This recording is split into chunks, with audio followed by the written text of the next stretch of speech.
If people are spending more time in experience, maybe there's more likelihood that we make money.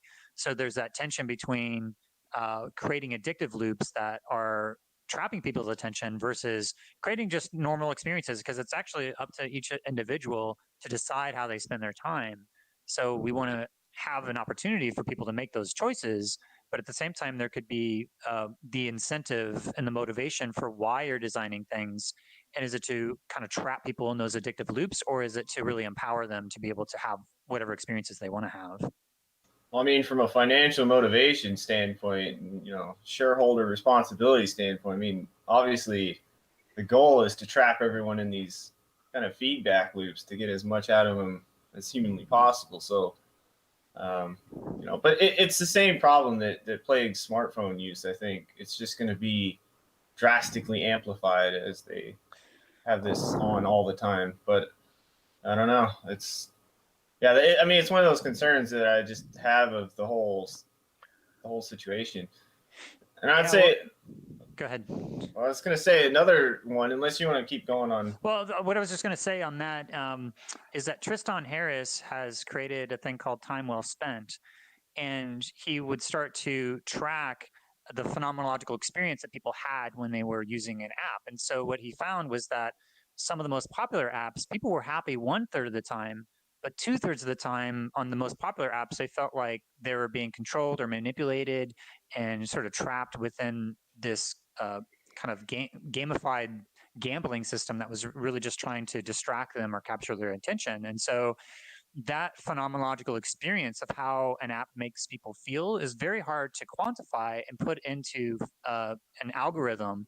So if you're only optimizing for the time that you spend on a site, then you're not taking into consideration the experiential phenomenological dimension of how your app is actually making people feel. So I feel like in some ways the ethical and moral dilemma there is that there's only going to be a certain amount of things that you can quantify, and if you're only looking at the quantification of your algorithm, then you may be not paying attention to the unintended consequences of how your app actually may be giving people a bad experience a majority of the time, which is kind of what Tristan Harris found. So I feel like it sort of speaks to a larger challenge within all technology, is that it's very difficult to actually know what the experience is for any application, but the dilemma there is that it's hard to measure, it's hard to quantify. So because of that, it becomes invisible, and if you're not aware of that invisible aspects, and if you don't have an ethical framework that is taking that into consideration, then we could be creating these types of systems that are really trying to optimize and hijack people's attention. So for me, that's kind of what I see the underlying moral dilemmas there. Yeah, I mean, like as a developer, I see that obviously if the intention was to make an app that kind of fits in with those specifications, obviously we can kind of do our best to make consider them, at least at a very minimum, consider them. I'm talking more just in terms of like a broad societal level problem, where you have clickbait, gaming ads like attached to the whole world, or it's basically legalized gambling at this point for a lot of these like mobile phone games, as an example. But yeah, it's not something that any one developer can solve. Yeah, Unless your intention is to make an app that literally like ad block or something to keep kids from, using some of these apps or something. But yeah, and the for me the underlying dilemma here is that we don't have anything that's beyond advertising or surveillance capitalism. We don't have a sustainable, scalable, decentralized microtransaction kind of ecosystem to be able to do something that's different. And so because of that, there's these trade-offs between the business models for how companies sustain themselves, because actually a lot of companies rely upon that revenue, but the tension there is between this larger ecosystem of these ad-based environments that are creating these dynamics that you're talking about. So, but I think the challenge with moral dilemmas is that there's not like a clear answer. The clear answer isn't like, oh, we should just do something that's completely different, because that doesn't yet exist. It has to be built, and then people have to use it. So that it becomes less of a technological problem and more of a cultural problem, because then it kind of requires people to then collectively to make a decision to participate in a culture that does something different. So there's a tension there between what a technologist can do and what the culture has to do in order to support these alternative models, which I think is something that the more that we sort of flesh out these dynamics of these dilemmas of the limits of technology, then we're going to have to, in some ways, ask the audiences, the participants within immersive technology, to be morally responsible in themselves in terms of how they choose to behave in these ecosystems. No, absolutely. Yeah, I think that definitely fits. Yeah, it becomes potentially up to the level of like political problem where, if it gets to a level that where society disrupting to it could be a political problem in the future, as it already kind of is in China, where they have, or even in America where they have public service campaigns like don't walk and text, or don't drive and text and stuff like that. But yeah, I mean, I guess that kind of feeds into my second point of like, just the broader cultural significance of, for example, having information on tap all the time. Now, obviously, there's going to be huge benefits to that. I mean, clearly, there's going to be huge benefits to that. For as just an example of what I'm talking about, like, let's say we meet in real life. I never met you in my life ever, but my AR app recognized your face instantly, pulled up a bunch of information on you, where you work, what you do, you know, where you were born, like just like everything, you know what I mean? It's all like right there, ready to go.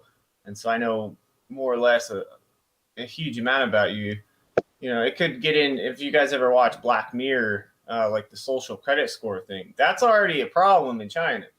Yeah. You start have, if you have immediate access technology as soon as you meet someone, like how does that start to again affect society at a broader scale? And when you're talking like, because I do work for Janus VR and stuff like that, and it's talking about like melding the web with these technologies. I think it's definitely important to think about how some of these things affect broader society. But For sure. And just to point out that there's the social credit score, there's certain reputation systems that companies have to have on the back end that manage abuse and harassment, where they have to have some sense of how to trust some people more than others. And so there's already these implicit and sometimes hidden trust scores that are being kept on people in order to create safe contexts and environments. But once those social scores start to then flood out into, now that means you're going to not have access to certain physical things in the real world. That's where episode 1 of season 3 of Black Mirror of Nosedive, it really sort of explores that out, the potential of that. There was also an Orville episode related to this. Just want to point that out. It was pretty good. It was about absolute democracy or something, and everybody could rate each other. Yeah, like instant democracy, I guess, would be the best way of call. Yeah, that's the best way to call it. And it's a scary thing. It's, I don't know. I don't think any single one person can solve it. And in fact, I think just the people's drive to want information on new people and new things and stuff is just, it's inevitably gonna kind of go that direction. And that's my opinion, at least, on it. Yeah, and well, thanks for all that, Firefox G. I think we've got covered a lot of ground there. I'm curious if there's other people that have different moral dilemmas that they see within mixed reality that they want to sort of enter into the discussion. I guess I can jump in on that one. I agree with your premise about the ad-driven business models. We can't hear you. Can you move a bit closer to Kent? Yeah. Oh, just really? Move in a little. Yeah. Oh, she's live streaming, so she's. Oh, I see. Let me see if I can. So you just. How's that? Okay. Thanks, is that better? Okay. That's I feel great. Like I'm really close, but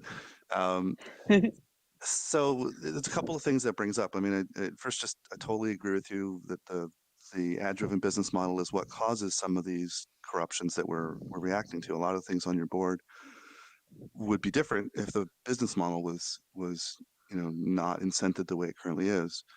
But I guess one thing I can say, I'm trying to be careful how I say this, but I got the opportunity to ask most of the senior leaders in one of those companies that has an ad-driven business model, a big one, I won't say which one.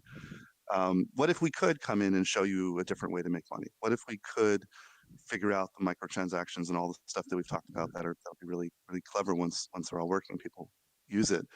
Would you do it? That was my fundamental question to them: is would you be willing to give up the ad model? And their answer was, we would do that too.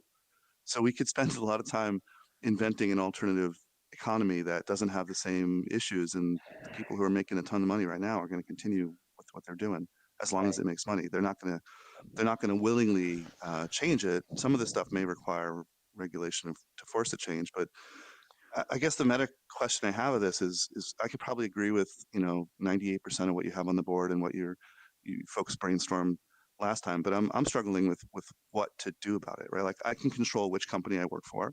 I don't have to work for a company that I don't feel is ethical, and I think I've done that.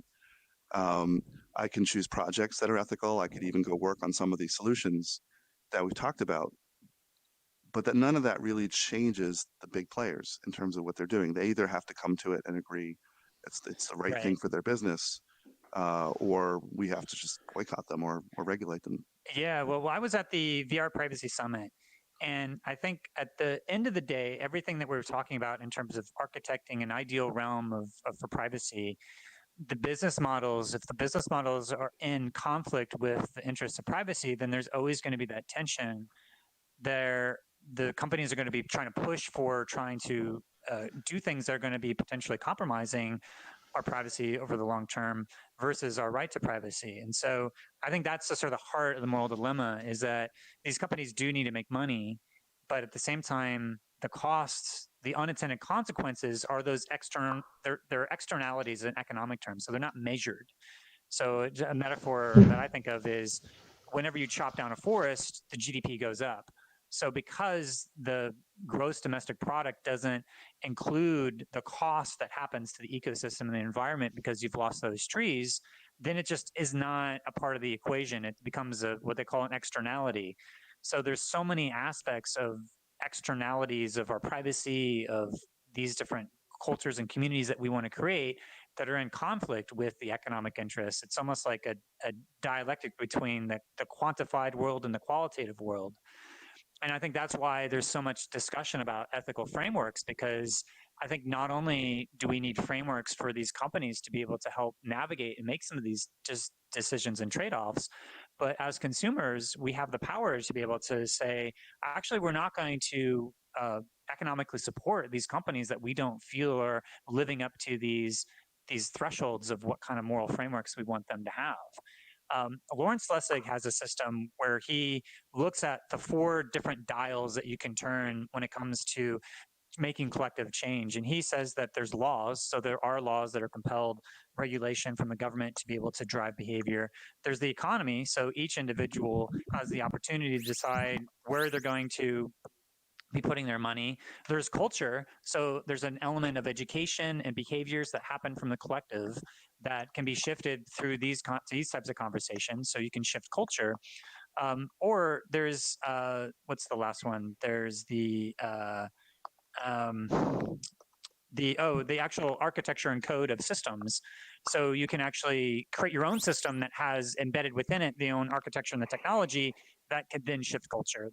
Those companies are the ones that they have their hands on being the primary drivers of that technology. So they are the ones that are shaping culture. But I feel like right now there's this sort of dialectic between the centralization and decentralization. And so I feel like there's all these decentralized technological solutions that are going to be in competition to those centralized solutions. So that if this type of experience right here with hubs, if it's a decentralized model where our audio is using WebRTC, so it's a peer-to-peer model, if it's not going over any centralized server, then that's an example of a decentralized model that could be in competition to some of these centralized models. But to me, I feel like it's like, to look at it holistically, it actually has responsibilities for each of those companies, but also as consumers, we can start to shift things.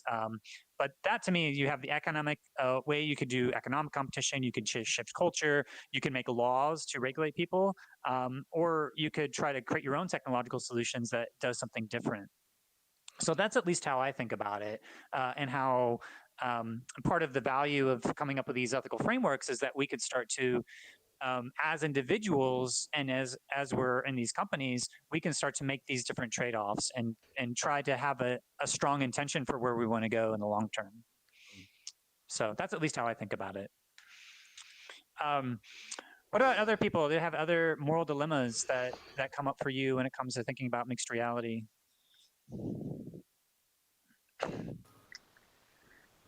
Nobody else? The biggest, Go ahead. No, Sophie. go for it. I already. I think the biggest thing that keeps coming up just subconsciously, consciously in my mind is when it relates to my kids, because that's going to be the most personal. Yeah. And that's going to create the biggest reaction for me. And when I think about their privacy and how to even educate them, like when they're on YouTube, or they're on chatting to their friends, or they're playing games that are networked, we've set this, set of rules, or even just more like principles, like it's not a good idea to do that, or it's not a good idea to do that. And they kind of self-regulate themselves, which is great. And I'm wondering what type of self-regulation that kids will need to know in the future, but also what needs to be also set up so that there's no huge issues. Like I don't think you can regulate everything, and I think you do have to give guidance. And then I think there's a balance of also, well, there's definitely these things need to be regulated. Yeah, yeah. When we were talking in Laval Virtual, there was the sort of the early education and communication. There was Skip Rizzo was talking about this concept of negative transference, and so as kids are growing up and they're learning things, then as they're having these embodied experiences within VR, then or AR, what degree are those experiences that they're having a virtual experience of? Can those be transferred over into the real life in a way that's negative, or in a way that's going to Yeah. be not the type of things that we want? It sounds like that's a little bit of what you're talking about in terms of there are going to be plenty of different educational opportunities for children that are very positive and positive Yeah, transference, but the absolutely. risk is that there's these negative transference things that are just as likely. So how do you balance that as you're creating experiences to take into consideration that balance between the positive and the negative? Because I don't think it's ever going to be a singular, like a clear cut, like this is all positive and this is all negative. It's always some No, weird blend, which I think is what makes it part of a moral dilemma, is that you have to have those trade-offs and you have to make a decision as to whether or not the good outweighs the bad. And you have to like kind of decide how to measure that and quantify that so that you could start to make sense of that and make judgments. If you're the parent and if you're regulating screen time or experiences, you have to be able to understand that. And that part of the entertainment thing that we talked about was the consent for violence, which is in mixed reality, you can imagine a future where you're in your home and you're watching a murder scene play out, but it's a part of this virtualized experience. But if it's an embodied spatial experience that you're having within your home, yeah, then what are the ethical responsibilities for what types of experiences that you want to bring into people's homes? Do you want to have dead bodies laying in your room so that you have the virtual experience of that? But you also have this new memory of that place that always has that potentially traumatic experience. And yeah, we don't know what that's going to feel like until we have it. So, can we really consent to these types of things? And what are the implications there of what types of content that you're deciding to put into your home, into your body, into your yeah. experience? Because I you may not totally, know that it's bad mm, until you experience it. I totally agree. There's psychological effects that we don't and can't predict now, but I also think there isn't enough work being done in this area.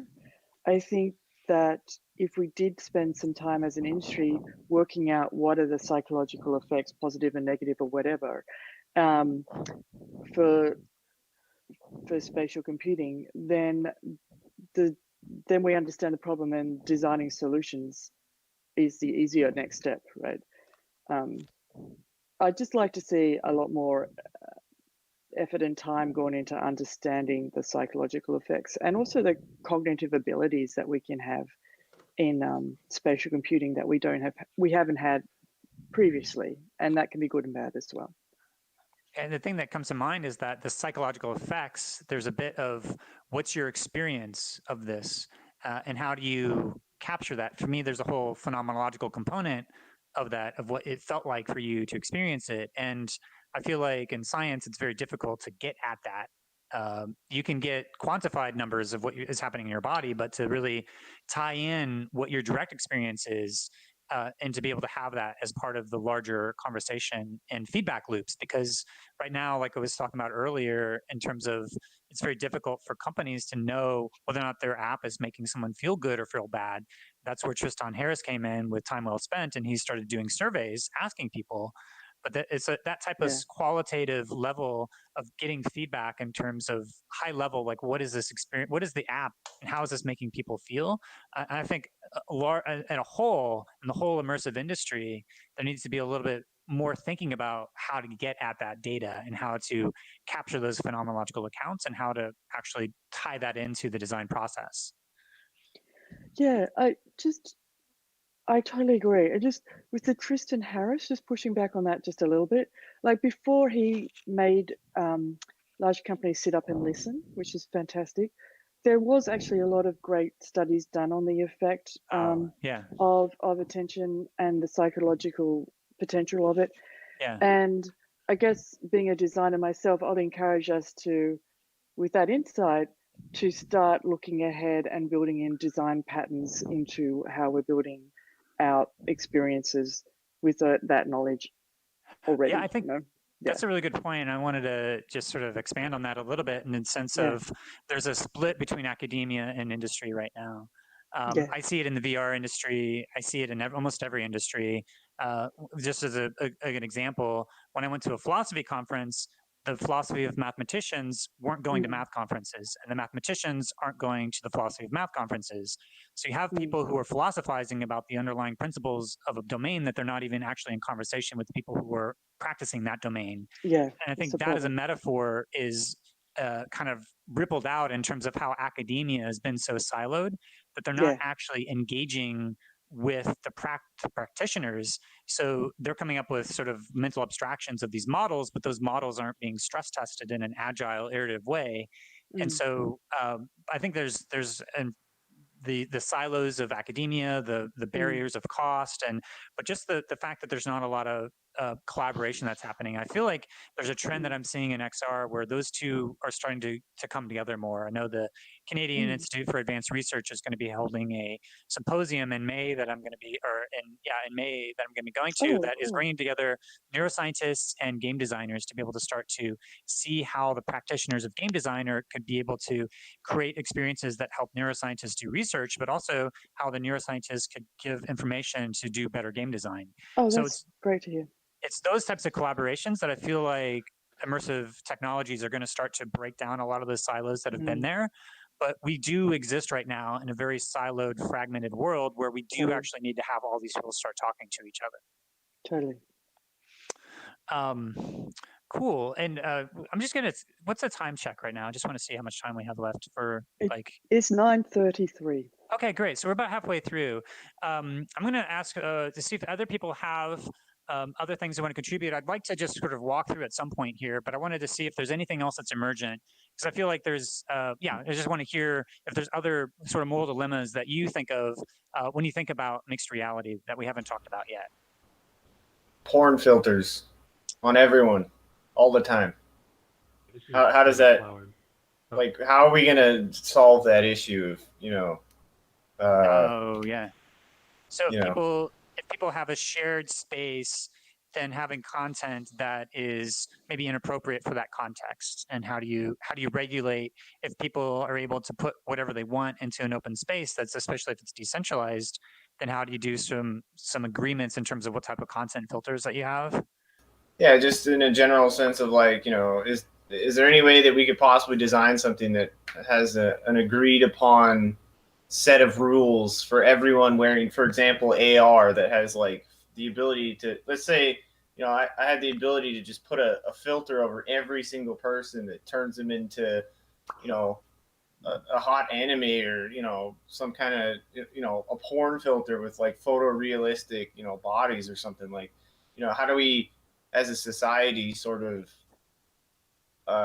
agree not to do that to each other, I see. So, but that example, that would be just your experience. if you decide to modulate your experience and to change other people who are playing these roles in your experience, but they don't know they're playing that role, but you see them in that way? Is that kind of the idea, that you would be able to? It's just like, I mean, it's sort of, it's hard to describe, but essentially just extrapolate this kind of technology out, say 50 years. Like it kind of goes back to my full kind of cultural problems kind of deal. And if everyone was wearing this stuff, I think there would have to be some sort of standardized, agreed upon, like, way that everyone sees everyone. Because otherwise it could be, if you guys have ever seen the movie The Congress, have any of you seen that? It's like a mix between, you have like real life aspects, and then everyone starts taking these like drugs that essentially change their entire outlook on life. Have any of you seen it? I haven't seen it now. Who is it? But What's the point that you wanted to make? So the main point is essentially, like, if I'm always looking at you with this crazy avatar or something, like in real life, but just filtered out through my augmented reality system, like, how does that affect my view of you? Like, if the system ever went down or something, it just would cause mass panic, or something along those lines. I don't know. So, yeah, it's a future looking problem, I guess, but like, Yeah. I think it's like an agreed upon standard of like what everyone in the room is, I don't know, maybe a way that we communicate what filters and what apps we have. I don't know, something along those lines. I think so. One of the things that makes me think of is this tension that we were talking about the last. It's at the last meeting, which is who has the right to augment a certain physical space. Should it be the property owner? Do they only have the right, or should it be a free speech right? So there's a sort of tension there That's a good between point. the ownership of a space. So I own my body in the real world, but yet do you have the right to augment my reality, but only if you're seeing it? But what if other people are seeing it? What are the different tensions there between your right for free speech versus my own right to be able to have some control over my identity or my representation in certain ways? So I think there's tensions there between. I think in some ways we need to see these virtual spaces as like these free speech zones, but also like, how do you prevent the situation of having something like Pokemon Go being played at the Holocaust Museum, where they're not respecting the larger cultural context of the weight of that experience, and they're turning something that is supposed to be looking and honoring this tragedy that happened and really being focused on the death and the trauma there, and turning it into a video game. That's like a huge context switch that speaks to, like, how do you navigate that? What are the technological ways of being able to say who has the right to be able to do this type of experience or context in different contexts, and how do we sort of organize that as a collective? I think that what that looks like is a big open question. Then, I mean, there could be, even potentially copyright issues or something. Like, let's say you go to Disneyland and, it's the guy that made the app that turns Disneyland into a horror, genre or something, just as an example. Like, is he responsible for the content of that? Or, how does that work? Like, and it wasn't designed, let's say this app wasn't designed by Disney, like, but does Disney sue this guy for copyright infringement because everyone now sees what someone else wants them to see instead of what Disney? I don't know. Yeah, and Trevor is saying that in the chat that this is like the one true layer fallacy. I think there is going to be something that's equivalent to the public web that is going to be that collective layer, but I think there's going to be many apps. And so Snapchat is going to have their own layer. Each app is going to have their own layer. And so there's going to be a little bit of mediated through these apps. But I wanted to just walk through briefly, because I feel like we've covered a lot of these, but I just want to sort of elucidate it within this framework.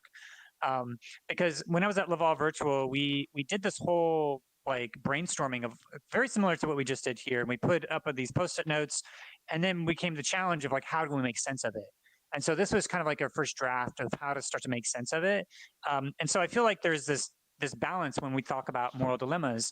Just like we have these organic discussions, I feel like there's these moral intuitions that you have that you're like, this feels wrong. What's wrong about it? And then you start to try to figure out, well, what are the different trade-offs between that? What's the framework so that we could start to see what the tension here, what's the battle, and then as your designer, you're trying to make these trade-offs, both from the engineering and the user experience and everything else. As you're trying to design an experience, trying to balance these trade-offs and trying to, in some way, shift it in a very specific direction of the balance that you want to try to create. And so because of that, there's the ascending symbolic order of the stories, things like Black Mirror, where we watch a story and you're like, yeah, if this is kind of projected out, I can kind of see how that would be a future that we don't want to live into.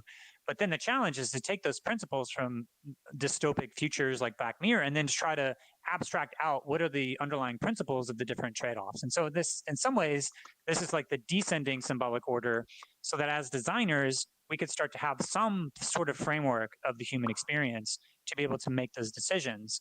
At this point, this comprehensive framework is an open philosophical question. There's no one, as far as I found, that has come up with a comprehensive framework for the entirety of human experience.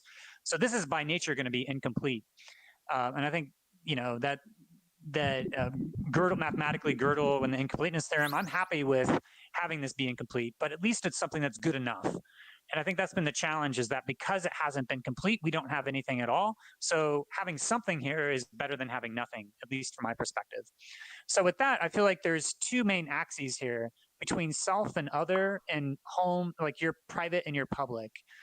So in some ways, everything that's below this sort of line here and is what you be considered like personally identifiable information: your name, your identity, your social security number, how much money you make, your bank statements, your credit card numbers, where you went to school, your education, people that you communicate with privately, where you live, where you're from, your ethnicity, your race, what you like to look at in terms of your hobbies, your sexual preferences, your types of things that you do in the privacy of your own home, in your own bedroom, and then your medical information, all the stuff that is both from a body perspective. There's biometric information that's radiating all sorts of information that could be aspects of what's happening inside of you, but also just your medical record, your history.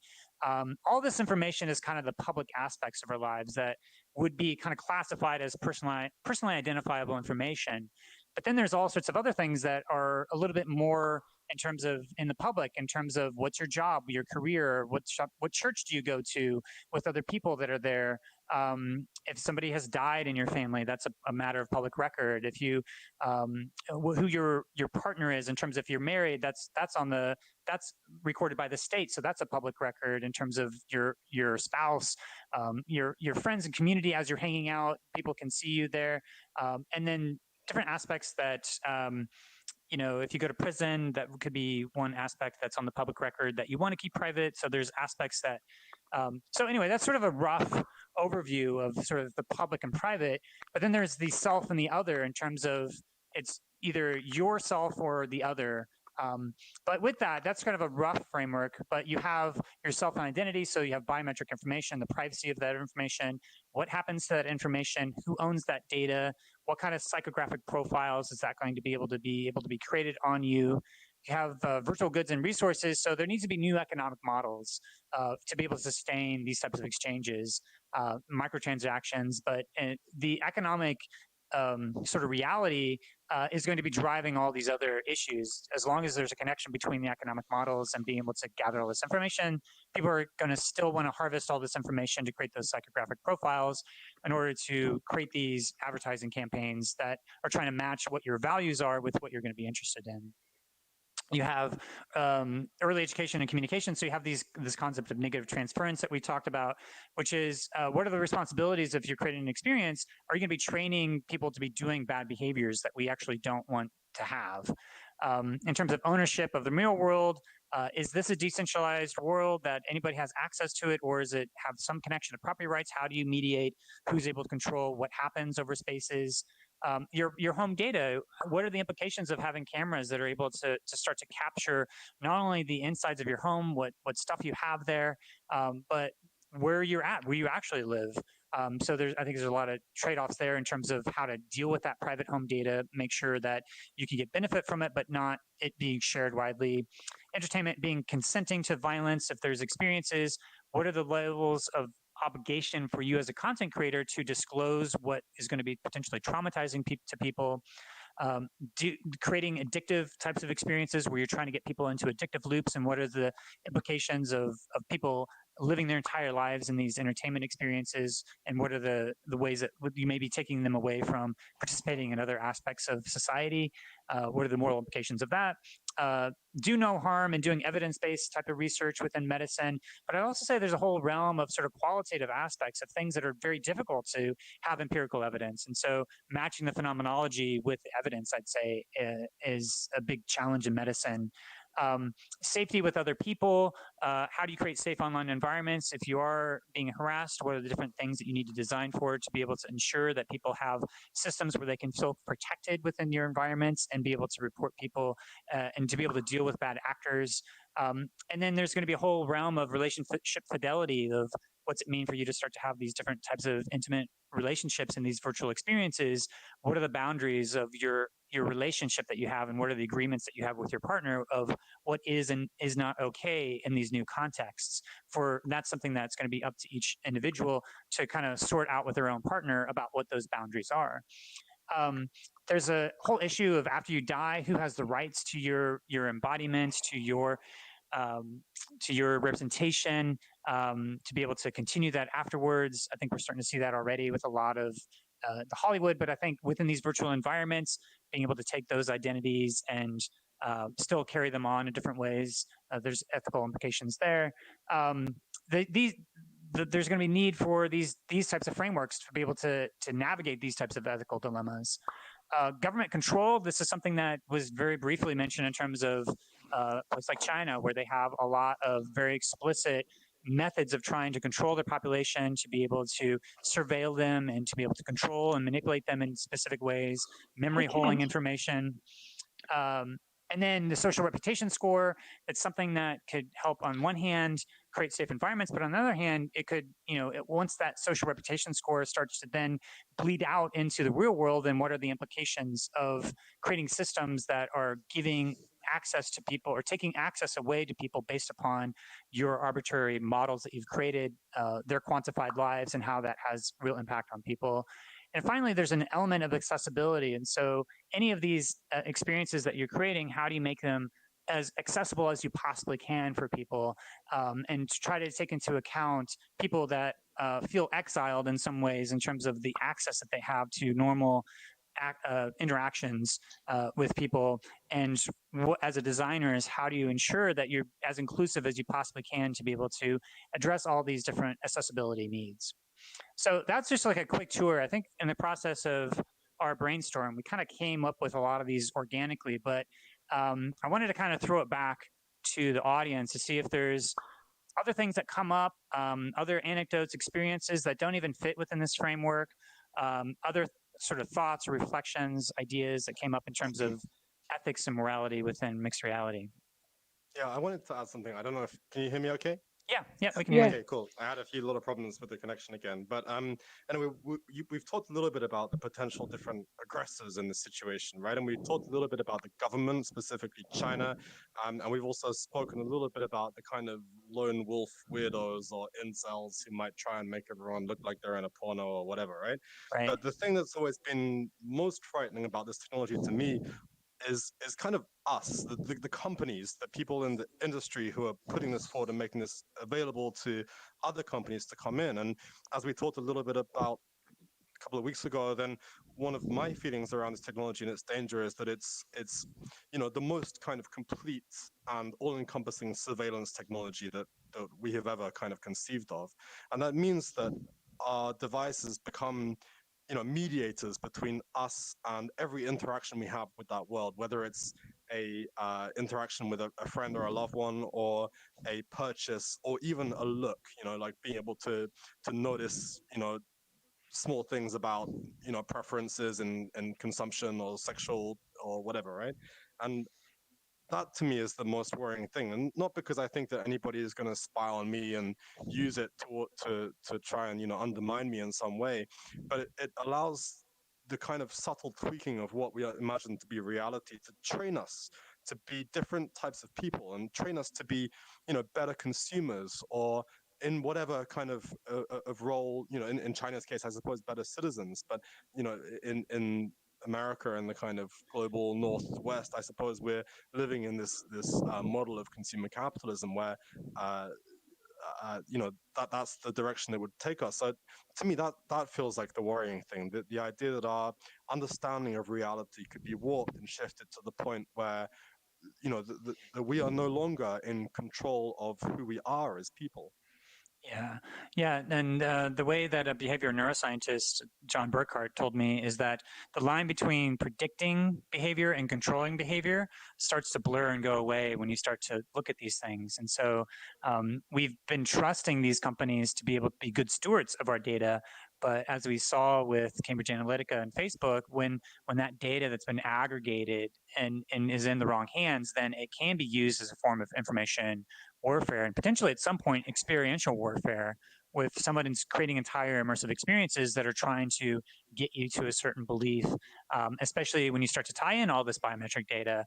The ethical and moral dilemma that I see in terms of this access to information is that when I talk to people who are looking at like medical applications for VR to be able to help connect and train people who have autism or are on the autism spectrum disorder, all this stuff can be great to be able to get a better understanding to help train people to be more integrated into society and to be able to help them become more self-aware. I think just the same, there's going to be aspects of all this quantified self that possibilities are going to be opened up as we have all this biometric data. It's going to be a landmine to be able to potentially look ourselves and understand ourselves and to become better people. But the question is, who has access to that data and what do they want to do with it? Do they want to create these psychographic profiles to be able to exploit us in different ways? Or do they want to see those underlying patterns to be able to help empower us? And I feel like part of the challenge is that both are happening at the same time. There's always going to be elements of that data that's going to be empowering us, and there's always going to be the risk that that data is going to be able to be used to exploit us in different ways. And I think it's up to the creators in the entire industry to find that balance. And I think there's no escaping that. I think it's just the nature of technology, of the polarity between that good and evil. And that's why we're having these discussions now to try to figure out, well, how do we navigate that?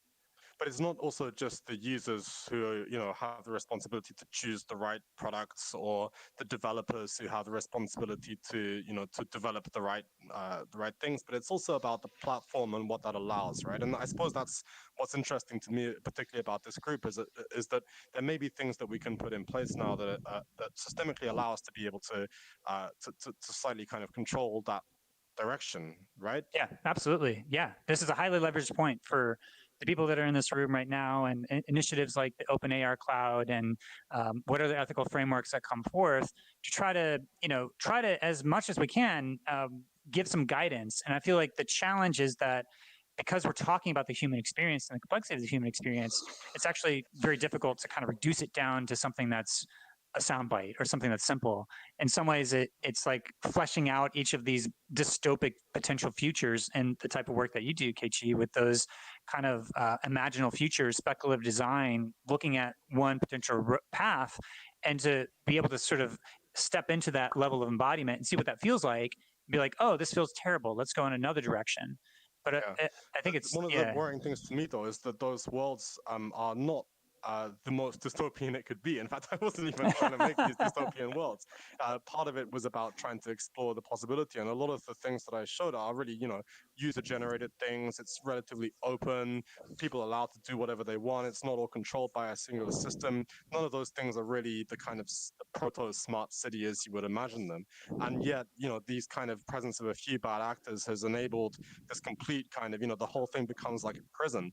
And really, that's the thing that concerns me, that this feeling of being trapped within, even going back to one of your points on the board here about identity.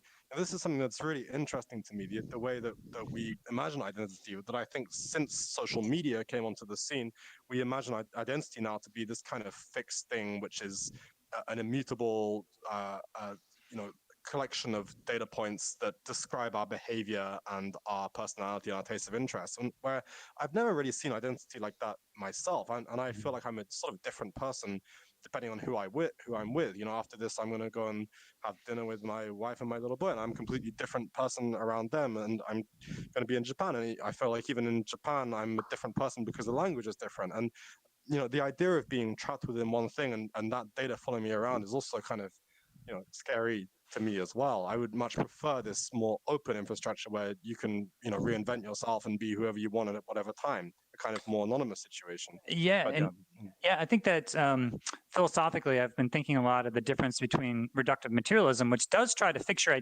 like set your identity into this fixed object that's static. But I think what you're pointing to is that it's actually this dynamic unfolding process that's constantly changing and evolving. And I feel like there's this philosophical shift that's looking at things more in terms of process. So philosophically, there's Alfred North Whitehead's process philosophy or Chinese philosophy that has things that are changing from yin and yang, but it's more about the balance. But there's always a dynamic changing between things over the course of the seasons. But also something like Carlo Rovelli has a book called Order of Time, which kind of gets into this more relativistic way of thinking things. And he's got a very specific example, interpretation of quantum mechanics, which is the relational quantum mechanics. So it's more about things being in patterned relationships to each other rather than being these fixed concrete objects.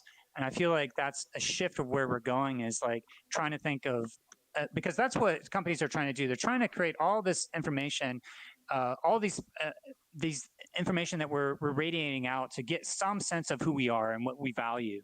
But that is, who we are and what we value is changing constantly. So the idea that you could be able to fix that in some sort of fixed model is in some ways, I think, an impossible thing. And so recognizing that there's going to be able to be some way that you could do that good enough to be successful, to make enough money, but in the long run, to kind of create the world that we want, we kind of have to abandon that idea of the fixedness of our identity and see ourselves as this ever changing process that does change within the context that we're in. Depending on what context we are in, we have different behavior that is coming out. And I think part of the open questions from a technology point of view is mapping out all those different technology, all those different contexts. And with AR, to be able to become contextually aware computing means, in some ways, I would argue that this is a rough mapping of some of those different contexts. Whether you're at home, whether you're with your partner, whether you're with your religious community, whether you're at your bank or talking to your financial advisor, all these are very specific contexts that have different language, they have different behaviors, they have different aspects of your personality that come out there. And I think part of the challenge is trying to map out these cartography of context, but also have some way of approaching how we, as designers, navigate context. Because in VR, we're in a context that wherever you are at, you might be at a computer at least, you may be at home, you may be at work, but we're all here talking about this issue. So we've created an entirely new context, whereas AR is about being in the center of gravity of your existing context and overlaying new context on top of that. So then you're able to do a more subtle context switch. But in VR, you're able to do like more of a full context switch. So VR is more about jumping in between these contexts and potentially eventually blending them together. And in AR, it's about sort of navigating how you sort of be in a center of gravity in this existing context and add certain levels of data that either augments and amplifies that context or changes it into a different context. What about anybody else? Any other thoughts that came up for people that they wanted to share? I got one. Well, hold on, Firefox G. You've shared right. a couple of things. I wanted to see if there's other people that haven't had a chance to participate yet, if they have things that they want to add. No? Okay, go ahead, Firefox G. There's an opening here. Basically, yeah, like, just I was thinking of something like, is public education even needed? Or a whole lot of like government services or just information services in a general sense, if we all have access to instant information? Like, how does that, if your kids aren't going to school and stuff like that, like, how does that change society as a whole, or well, yeah, I think we plan around Hey, Ken, that? could you repeat the question? Because Oh yeah, so the question is, do we need public education? And as people have access to these individual pieces of information, then how does that change, like how we navigate that? I think that was, is that right? Yeah. Basically, like, if everyone has access to instant information, like, do we need public school, or what would public school look like? Or, do we need universities? Like, how does, it kind of, in a way, sort of isolates everyone a little further as time goes on. Just, Yeah. Like in a traditional sense, it isolates people, because I would say most people probably make most of their friends in school as they, all the way up until, the end of college. And after that, it's sort of, you're kind of on your own for the most part. So the point is, does public education isolate us? Do we need it? Are there other alternatives? I think in some ways, we can't underestimate what it means to at least have some semblance of a shared context about living in an environment where there's a shared understanding. I think the tension that we have right now are these emergence of these filter bubbles and the fragmentation of these filter bubbles, and they seem to be more isolated in a sense that they're not actually communicating with each other. And so in some sense, you're talking about education, but this is a larger issue in terms of the entire cohesiveness of an entire a whole democracy.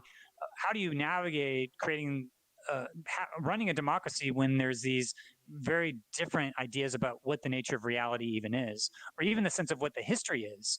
So there's a sense of what the story of history is, what's the shared culture that you have, and how do you cultivate that at large scales?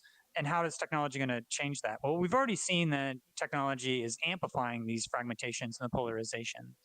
And I look to the math community as inspiration, because math community has all these different branches of math, but yet at some point, those different branches of math, even though they have completely different axiomatic assumptions, they still find these surprising connections between them. And I feel like there's going to need in the long term figure out to find those connective points of what it means to be human and what it means to be a part of any sort of nation. But if we just start about what it means to be human, I feel like in some ways VR is able to get away from those higher level ideological abstractions of identity, whether it's left, right, progressive, liberal, whatever we want to put labels onto. But if we all have like a visceral experience in Beat Saber, there's going to be a quality of that experience that is like connecting to us. And so there's the mental abstractions for ways that we're disconnected from each other. And I feel like that's sort of the quintessential like challenge of our era, is how to navigate that the focus of what you can get from allowing people to have those specialized communities. Just like this is a very specialized community with a very specialized language, we're going to be able to do a very specific thing, but yet the more that you get down into your own language, the more that language could be isolating you from other people. And so how do you break out of those silos and be connected to a larger cohesive whole?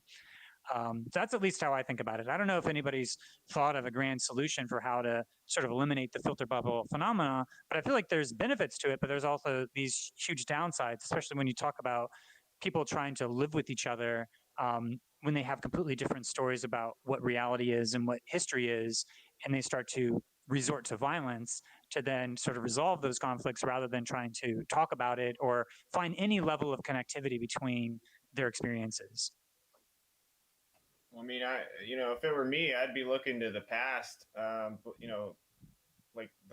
Like a long ass time ago, before government was sort of, able to solve some of these issues. As an example, say the Wild West. You'd like whole towns would vote basically, or whole communities, groups or whatever would vote to like kick people out of town, or vote to have one guy as like the sheriff moderator or something. I guess that's something to look at. Or ancient Greece, where they would vote people out, the exile somebody. Yeah, just to check the time, and it's a few minutes after 10. I know we said it was going to be from 9 to 10 Pacific. So I just wanted to, as a closing thought, say that there's more open questions than answers right now. And I think that it's important that as we have these discussions, for everybody to start to talk about their own sense of moral gut intuitions about what's right, what's wrong. And the more that we share those anecdotes and those specific stories, the more I think that we can maybe start to sort of map it out into a generalized framework that we could start to give to people as some to help them provide some guidance. But I think in some ways it's such a complicated. The human experience is so complicated. I'm not sure that we're ever going to fully figure it out. But I feel like the challenges that we're facing right now as a culture, the lack of having that, I think, is resulting in what we're seeing today. And I think that people like this group are going to be part of that conversation. I know that OpenAI Absolutely. Cloud's having that conversation. I'm going to be giving a keynote at Augmented World Expo on the May 31st. And so I'm going to be kind of talking about some of these similar issues. But in the meantime, I'm going to be sort of listening to the community to try to, more fully flesh out in more of a lecture form at AWE. We talk about this, but then, just as I'm doing my interviews, talking to individuals to try to see what's emerging, what they're seeing, and how to navigate these ethical and moral dilemmas. So that's all So I have. before So go, everyone, go yeah, I ahead. just wanted to thank you, Kent, for this has been amazing and really helpful. And like you said, I don't think we can try to solve these problems, but just starting to understand what they are and see the picture is just as important, because if we understand it, then we can do something about it. I want to invite everyone to join us on our Slack group, which is, I'm just going to leave my email in the comments here, so you can just email me if you want to join our Slack group. It's a sensory design Slack group where we talk about this in between our hub sessions.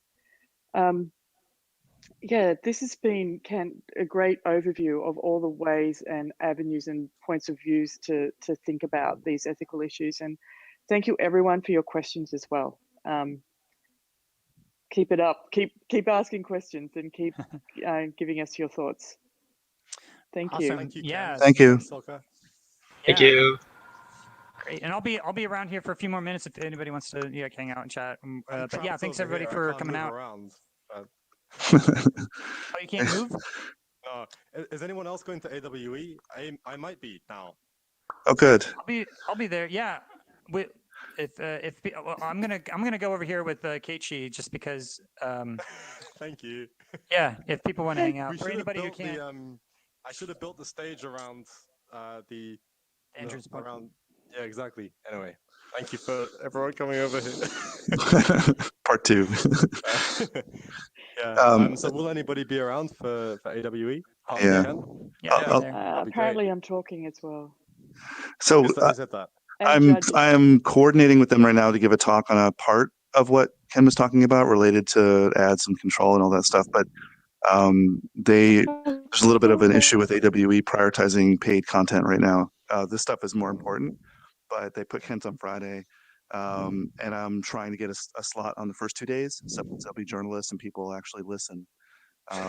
Yeah. Like Friday Yeah. after the expo closes is actually not bad. There's a huge influx of people, but most people will Interesting. listen on Monday, Tuesday. Yeah, Tuesday, Wednesday. I sort of got slipped in for the Virtual World Society, so sort of the people that are thinking about these types of issues, and then they gave me that Friday slot, which I was kind of like, well, that's kind of like deprioritizing it, but I kind of understand there's as part of the larger the dilemma between running a business and having these types of discussions. So yeah, I didn't know this, but apparently all the people who have this slot called keynote, like everything there's a keynote in a sense, but the ones that they consider a keynote are actually paid.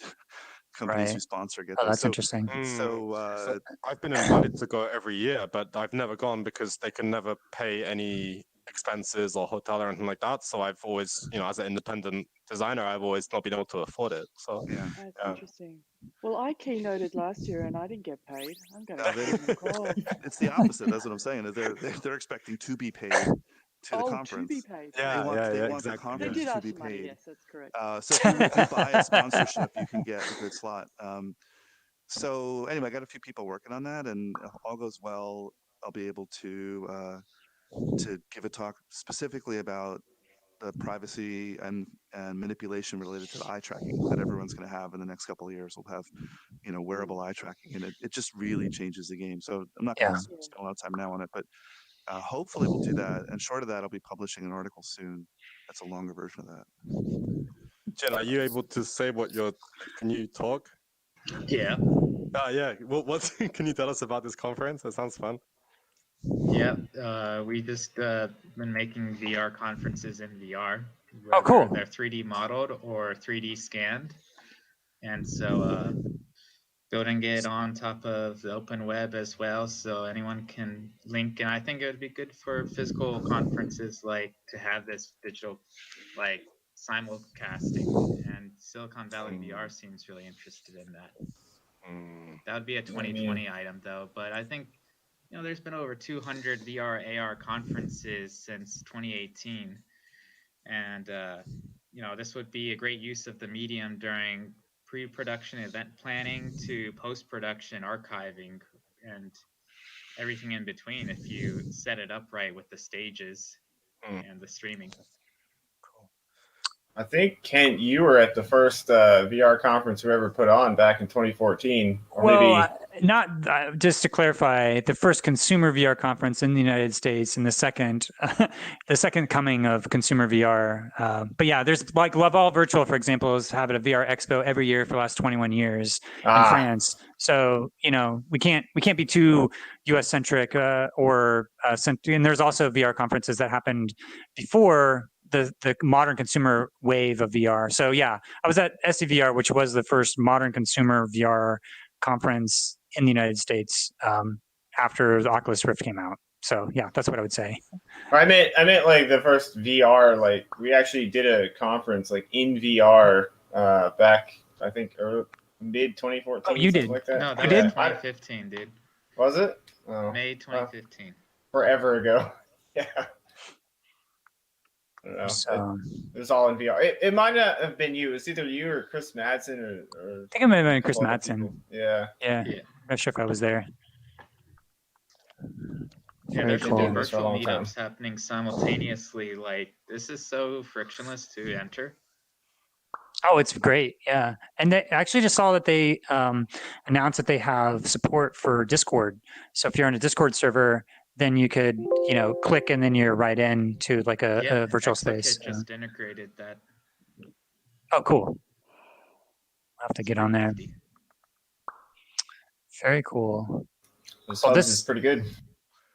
Yeah, it was a lot smoother this time. And we had a lot of trouble starting, but they pushed some server updates last time. But I'm definitely happy with how easy it is to click a link and then get right in. I don't know there's not a lot of other systems that make it as easy like that.